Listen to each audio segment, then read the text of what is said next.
Montana, a round of applause to him as he comes to the stage. Karibu sana Omslo Montana. I say, you can welcome a legend where you are seated. And Kenny mpigie Omslo Montana makofi. I say, he's a people legend. Alright. Yo, mambo vipi? Mombasa, are you having fun? Yo, mimi nafanya hip hop, naitwa Omslo Montana na nashukuru sana kwa kunipatia nafasi. So DJ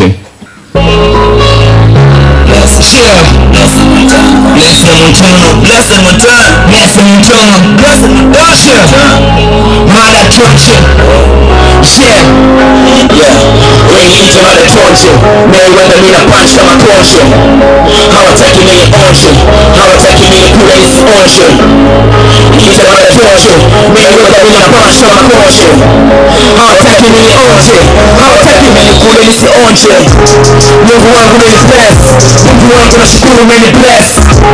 Mimi pia kipotes, King Kong mimi na bunch. My name is Brighton Mosaru. I'm the technical director at Swahilipot. I'm the boring guys at the hub. So I'm supposed to talk about what we've been doing technology at the hub for the past almost 1 year at Swahilipot Hub. What we've been focusing on for the first 1 year is building skills and building capacity for Swahilipot Hub.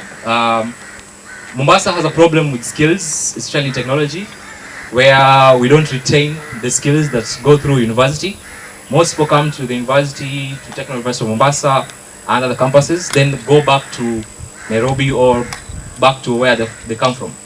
So what we've been doing at Swahilipot Hub is building skills with the university students still at the university and those who have just finished university, building skills so that they can be able to work on projects, real world projects, because we know what you're taught in school is very small, it's very little compared to what's in the real world.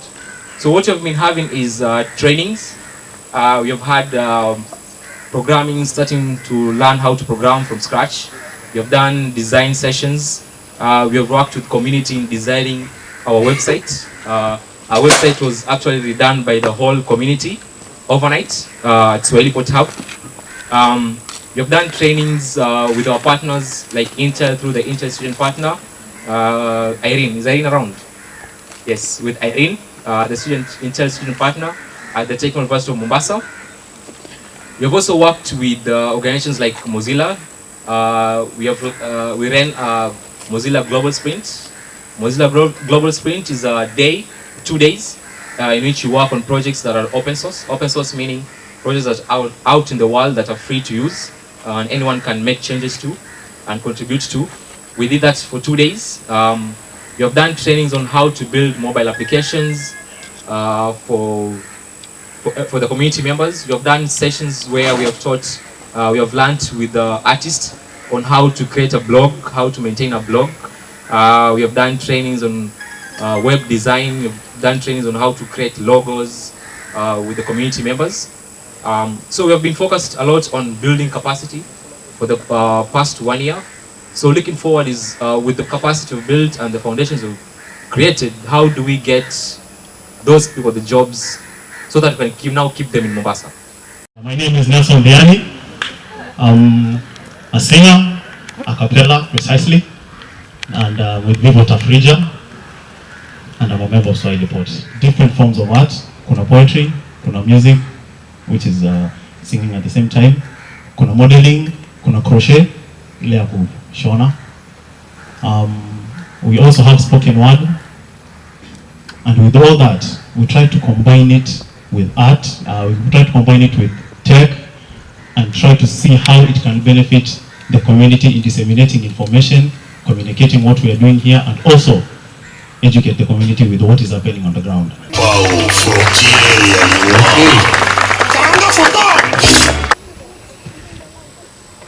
we all here have smartphones. And whenever we go to places, we take photos, videos, sometimes we go live. And understand there's some people here who are live at the moment. So through our photo tips, the idea of our photo tips is to take photos and videos. That's why we tag along our professional photographers. One of them is here, Musa, can acknowledge that. At the same time, we design our videos in such a way they're more captivating. So when we post them on social media and share them, your friends who never participate in our photo tips will want to attend them. So through those photo tips, we have managed to generate revenue through the bookings that we have been having, and we have managed to get a net income of 20% of the total bookings. My name is Ruth Kaveke. I'm a member of Swahilipot, and I'm also a web developer by profession. I love mentoring girls to venture into coding. I'm with my colleague. Hi everybody, my name is John Smecha. I am a web developer and an Android developer, and also a team member in the mentorship platform, which we are about to explain to you. Okay, together with my friend and colleague Jones, the development team behind Mentor 001, I'm going to take you through Mentor 001 platform. How many of you have ever heard of Mentor 001? Who is Mentor 001? Okay, so the story behind Mentor 001 platform was driven by the passion our mentor and advisory board member Mr. Mahmoud have. Mr. Mahmoud has the passion to mentor different youth groups with different skills. So from that, like, there were so many requests from different groups, different young people. He thought it's also a good platform from other mentors from different parts of the world, and also from different people with different skills to come and nurture the young talents, the young skills that the youth have. So what the platform is, it's an online platform that's going to assist the youth to look for mentorship based on various skills, based on also different interests. Kama babangu angenilazimisha kuwa mhasibu kama yeye, ambalo ni kazi tu ya kusomea, basi ningeshikwa na wazimu. Je, mimi nikimlazimisha mtoto wangu kuwa malenga, ambacho ni kipaji kutoka kwa Mungu, sintamuua maskini? Wewe si mzazi. Wewe si mzazi, wacha kuambia kweli. Wewe mwizi, tena mwizi jangili. Kama wewe si mwizi, mbona mlazimisha mtoto wako kwa wakili? Wewe ni kichaa, ufikiri vizuri. Madhara ndio kukufaa. Anza kufunga safari. Kama wewe si kichaa, mbona umlazimishe mtoto wako kwa daktari? Wewe ni mjinga, kama hujui fahamu. Usanii unaupinga ati lazima uwe mwalimu. Mimi hapa mmalenga. Kwani sio binadamu? 844 ati msiba untukumba. Na kupita tupiti, tutegemea gomba. Usidanganywe na masuti mengine ya mtumba.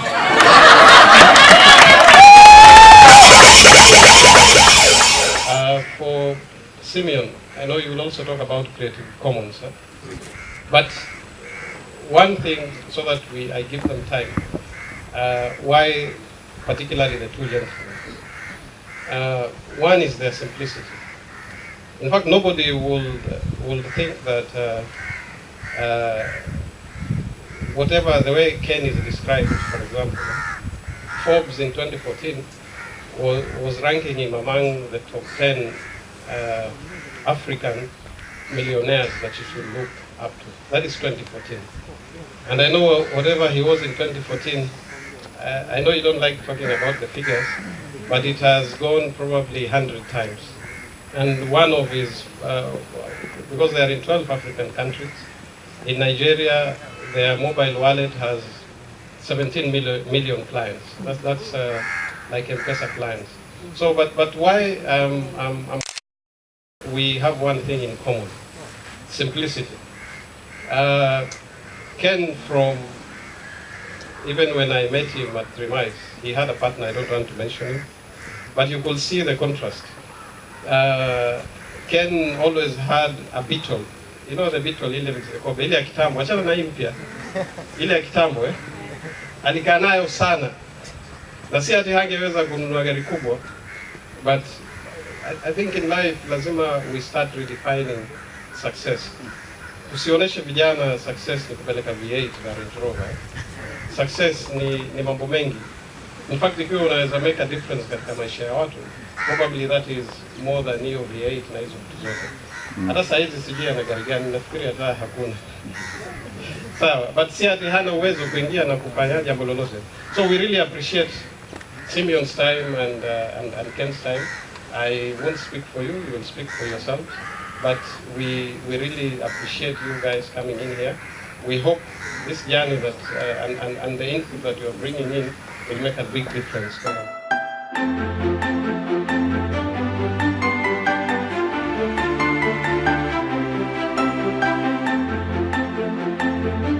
Like Simeon, he's been volunteering for 6 years.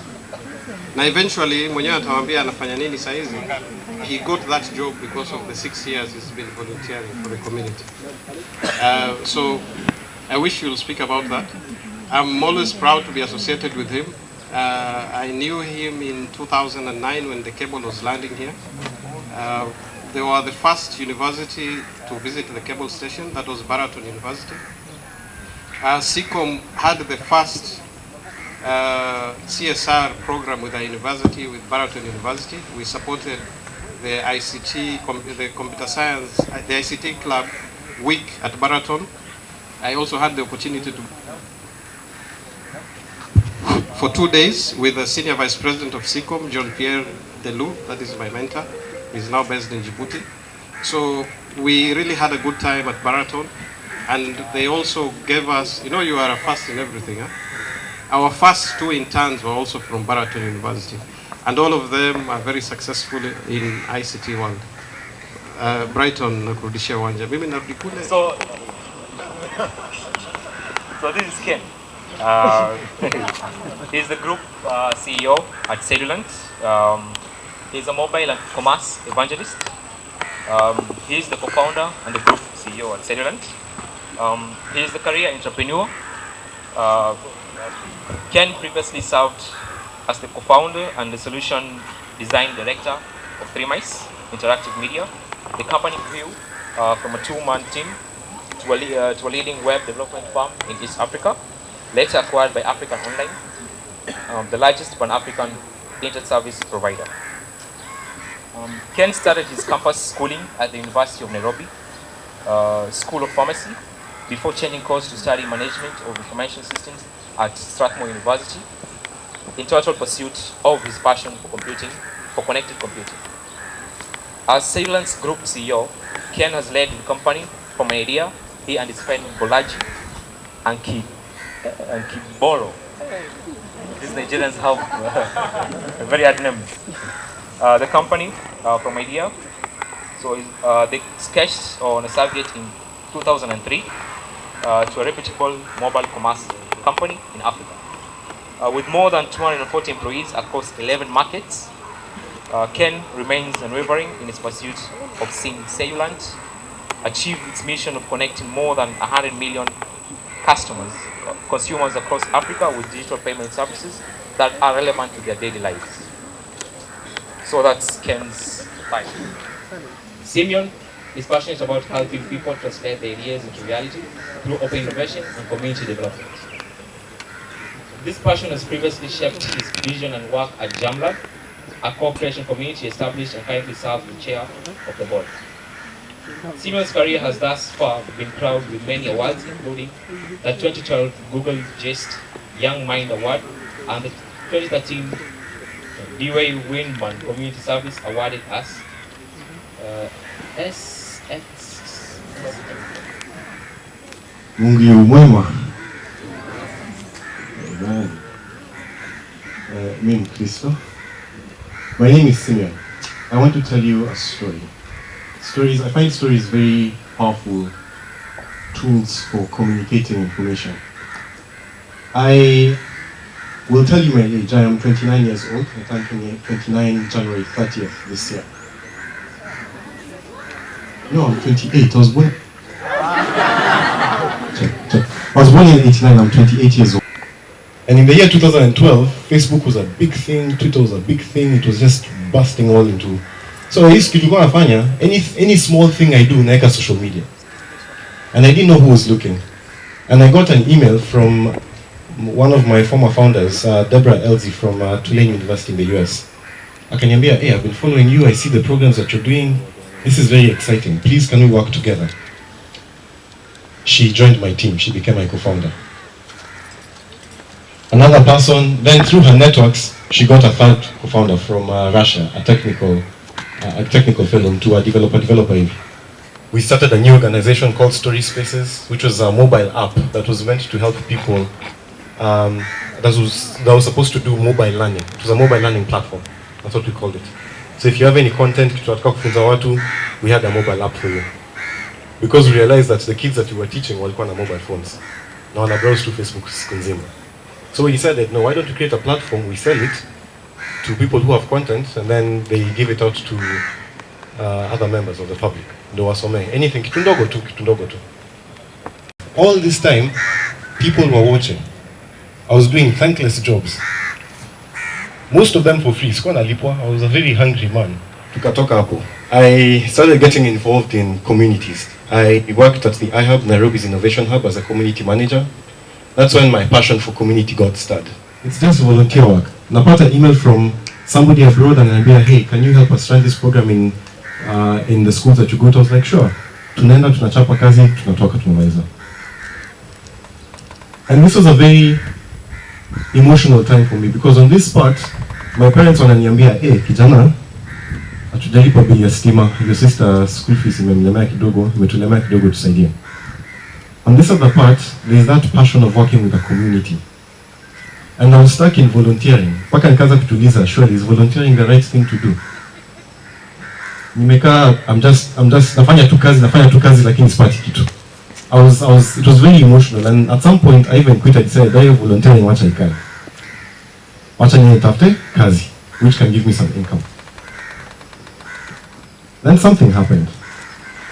Around when I was 21, 22 years of age, I won 2 awards back to back. Google Zeitgeist Award in the US, in the UK. We went for a conference, we met very big people. I had a chance to pitch my ideas to many different people. And because it was an award, there was a surprise invitation. There was a surprise guest. Hatukuambiwa ni nani. After lunch, we were shuttled into a room. Tumwambia kaeni hapo. Tumekaa kwa room, tunashindwa sasa. Tunafanya nini hapa? 30 minutes later, former American President Bill Clinton walks in. And, you know, sisi ni watoto. We were just young people, 21, 22. So we, from different parts of Africa, we didn't know what was going on. So took a freeze too. And then he walks straight towards us and then he tells us, hi, my name is Bill Clinton. And each of us had the opportunity then to tell him every single thing we did. He invited some of us to a few Clinton Global Initiative meetings by. And all that's when I realized, no, this thing actually pays off. My volunteering has paid off. Somebody out there had been watching and had seen, 1, how I work. 2, what I'm able to do. 3, they knew my skills. And they decided, because you know all these things, you are deserving of this, you are deserving of that, you are deserving of this. And I was so mesmerized, and I realized volunteering is actually not a bad thing. Those of you have met here at Swahilipot. I met Brighton 4 years ago, not in person, online, because he was volunteering in the same communities I was volunteering. And Brighton is somebody, I'm using Brighton as an example because unamjua and you all respect him. He's somebody who I used to call when I say, hey, we want to do this thing in Mombasa, can you assist us? If a competition came through Njoroge, please nominate somebody, I would put his name down without blinking. Because 1, I know, because he's been volunteering for so long and has brought this place together with all other members of Swahilipot to where it is right now, I know their skill, I know their capacity, I know what they're able to do. And that alone is a much more sufficient testimony than ukiniletea CV yako. CV nasoma sawa, but doesn't tell me much. Better nakipatia CV yake, plus what I know about him, I will stand by him for anything. I want to encourage all of you. You have an opportunity here, which is the third and the final thing I'm going to talk about, opportunity, with Swahilipot. It's an open space. Each one of you is being welcomed. Mambo and Joe Mkai. Bring your ideas, contribute to the community initiative, create opportunities for yourself. Work and volunteer. Hata kama ni mnaenda high schools, kuambia watu, oh, this is technology, this is what I need to learn, this is what I need to do. Sawa. Somebody is watching.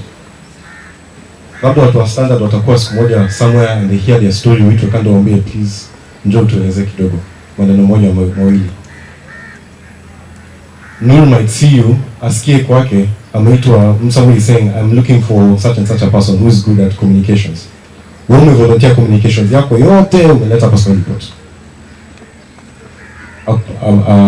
So puts your name forward for these things.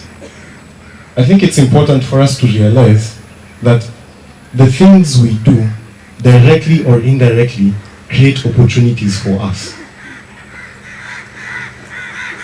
The opportunity I want to present before you this afternoon is just one. You have this building here, you have an amazing community. This community, people with ideas. My next gig in Daita Omslo, nikiwa na gig hapo Mombasa, Omslo. Ni Omslo Montana. Right?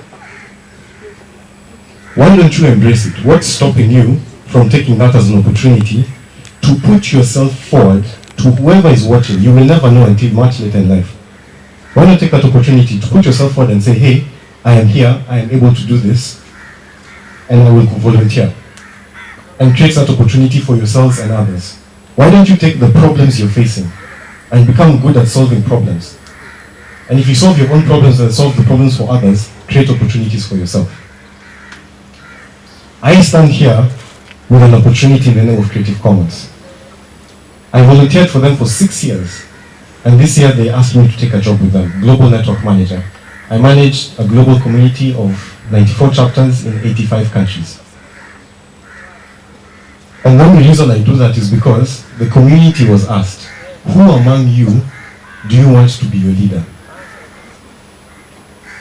That's what the CEO asked.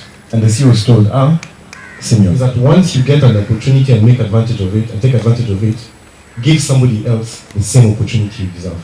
That's why I'm here. That's why when Nur asked me to come, I couldn't say no. Mimi nimepewa opportunity, nimefika penye nimefika. I am obliged to give the same opportunity to somebody here. Maybe 1 year, 2 years from down the line, I hope to come back and somebody will be standing here and saying a similar story. But because Simeon was here, I had an opportunity. And because I have an opportunity, I can give another opportunity to somebody. Ndio tunaelewane ama vipi? Asanteni sana. I pray that the resolve that you make in your hearts, you have my commitments that I will support you where I can, and I hope that we are able together to use the resources we have in the name of Swahilipot and this community that you're all here, to be able to change lives here in Mombasa, to be able to share opportunities, and to be able to make this region, our lives, a little bit better than we first came in here. Asanteni. Thank you very much, Simeon, for that. Please, let's welcome Ken Njoroge to talk to us.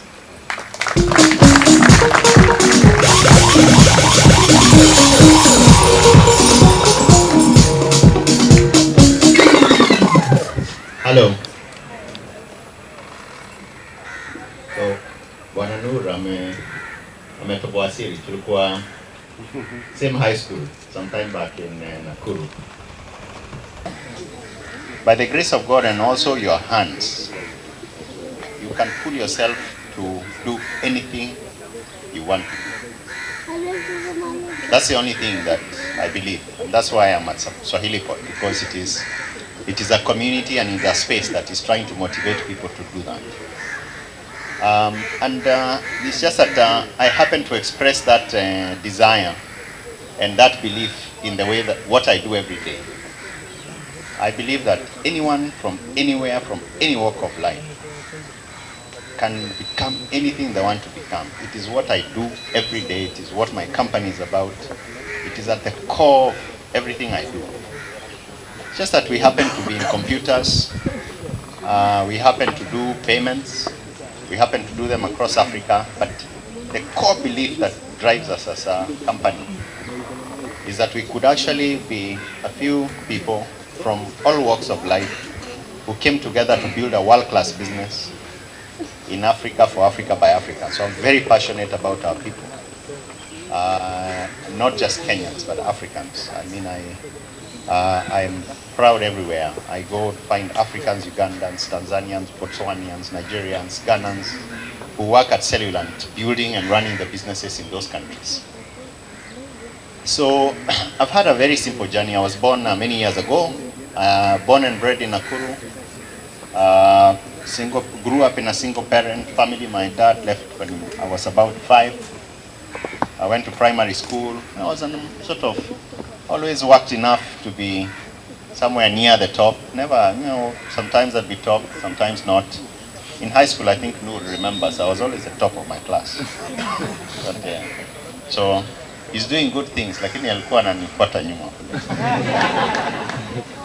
So, but when I came to Nairobi, it was very intimidating. Nairobi, I just saw tall buildings, beautiful girls. I'd never seen those kinds of things in one place. The mission believes what I believe, that we can become anything we want to become. Not as doctors, not whatever it is, but whatever area of passion you have. Whether it's art, poetry. I mean, I loved his poetry. I loved his music. I love what she's doing. Anything you want to become. And I'm a testament to it. And so not only do we want to become the leading payments company in Africa, for Africa, by Africans, but we also want to build $1 billion business. Now this always confuses people, because even from when I had no money and I had no money to pay bus fare, I still talked about being $1 billion business. Two questions. Two questions from the audience. Raise his hand first.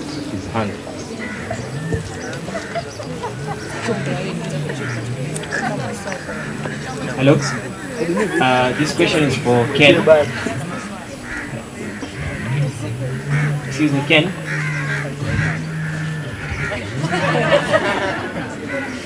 Okay, now you mentioned that everyone is the same. We have 8 hours in a day. I'm just wondering, like, how do you manage your time? And if there are any tools that you use to do so? It's an interesting question. So I'm actually not a very good time manager. And I've tried to use a couple of tools like, so first I'm a technology guy, but I like to write notes. So I carry a notebook. I don't carry an iPad. I just carry a notebook. I like to write with my hands. So I've tried to do to-do lists every day, and it just doesn't work. I think I'm a creative, so my mind is all over the place. So I've come to realize that actually it's not managing time that matters, it's managing your energy. To understand how you yourself as a person, how do you energize? How do you actually get into a productive state when you're feeling you have high energy, you're motivated, you're productive? And for me, I think I energize by being silent. So every day, if I spend 1 hour just organizing my thoughts, organizing the things that I need to do and things like that, I end up not being very productive in the day. And I notice that the other people, so I'm married with 3 children. My wife energizes by being with people. So I'm a bit antisocial. So I like to be generally very quiet. I like to be alone. She likes to meet people and engage, and then every time you see, then you see she has high energy, she's very creative. And for me, once I spend 1 hour, then I'm very energetic, high creative. So it's managing your energy, out your talent, and then making sure then that you organize yourself around it. That's how I see. But you see, who work with us, they are very disciplined. You know, they have 10 things when you just drop by their desk, you can see you're not welcome because they are trying have different styles. Thank you very much. Please keep in mind always that when you have a goal, make sure you have something to show for it. If you don't have anything to show for it, it's not worth spending your time on at all. You're better off spending that time doing something far more valuable or doing what your parents tells you to do. That would be my advice. Thank you for the question. You have to show something for it. You have to go and say, these are my achievements. That is what's going to convince everybody. That's what's going to convince everybody else about what you're doing and making them believe in you. My father these days nikimwambia nataka nenda Mombasa. Nenda salama. Let me know your stories. You know, he now wants to be engaged. He wants to feel like, okay, my father is an opportunist. And my success, he wants to be there.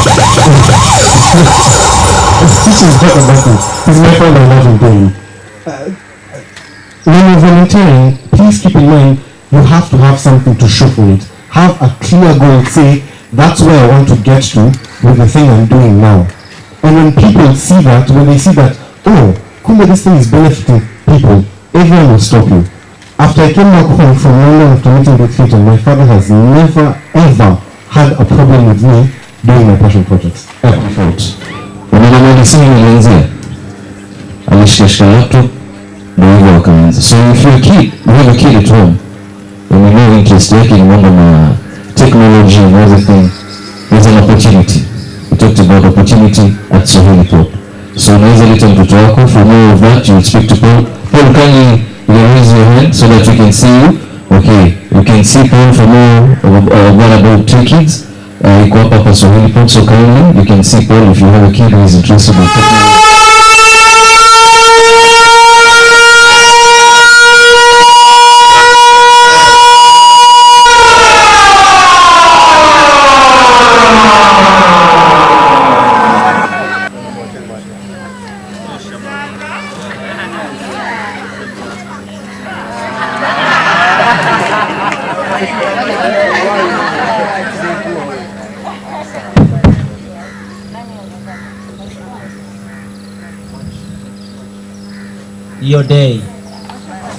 Hiyo day tumekaba maskani, mimi Timwa Costa na Moha bro amani, tukiwazalini vipi tutatangaza amani, but il motive ya hopes ninatambia haribika tu kwa sana, tukija sisi na kusema kabisa wanaanza kubabaika, heshima wanatupwa usiku, wanaanza kutoa asubuhi tugawe. Wadhani mimi nasikiaje? Wadhani mimi nasikiaje? Wadhani mimi nasikiaje? Wadhani mimi nasikiaje? Most wanted, nasikiafikisha 30-8, that's my age, but society imejana rage. Wadhani mimi nasikiaje? Sijafika 30. Most wanted, nasikiafikisha 30. Sina ID, si ID, achoki kunitafuta, niliombroweka jana, sura yangu bado hujaifuta. Wadhani mimi nasikiaje? Siwezi kuja zoezi Swahilipot cause si ati wadhani mimi nasikiaje. Nimeshindwa kuja zoezi Swahilipot si ati campaign za kuletwa show na Uber ama tuktuk zi. Ni mimi mtoto wa majengo, siwezi pitia kibokoni na ogopa. Wadhani mimi nasikiaje?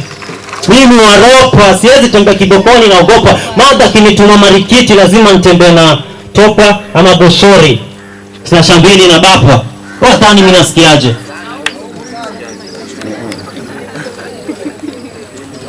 Nyingi nga nifono wajibu. Washanipa wajina mingi na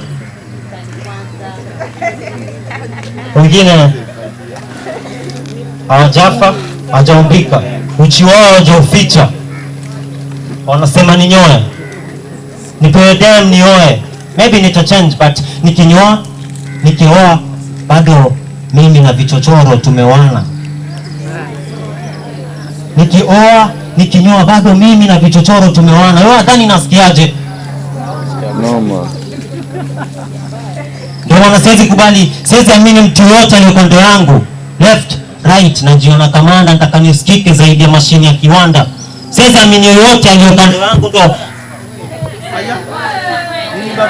Siwezi sitaki kulitoa na yote nikawafyeka.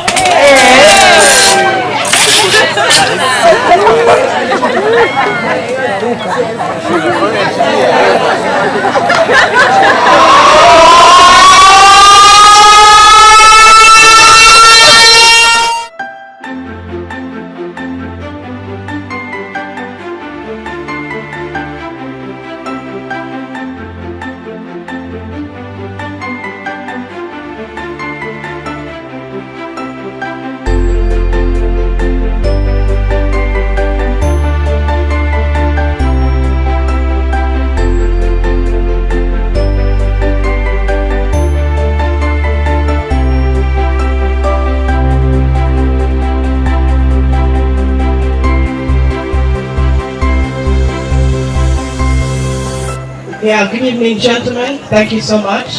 I watched one of your interviews, Ken, and you talked about angel investors. My name is Washo Kihara. I'm a fashion designer. My label is Kangadelic. Do you have any advice on how I could finance my business, which has been running for 2 years, but I need to expand? Thank you. Okay, so there's not too many angel investors in the country. I haven't met very many. But if I talk to the stage of the business, so if you are starting a business, at least over the next first 1, 2, maybe 3 years, the best thing to do is to try and always find a way to generate revenue from customers. So I would say that for first 1, 2, or 3 years, the best people to finance your business are your customers. So it means that you go out to customers, convince them to pay up front, convince them to basically work with you, convince suppliers to give you credit. So in my own understanding, my own experience, that's the most effective way today in Kenya as it is to finance the first 1 to 2 years, 1, 2, 3 years. And then beyond that, then at least then you have a track record. You can go to a bank. If you harass them hard enough, they will give you money. That's true. If you're persistent and you harass them and you just keep driving and listen to what they're looking for and consistently provide it, and then at some point then you become investable, maybe in the 4th or 5th year. That's what we've done. It's what I've done in all the companies that I've built. It's what I advise all the companies that I meet. So first 2 years, just say, look, how can you generate revenue from your customers? Those are the people that are going to finance you at the beginning because they are the people who have an interest in your service.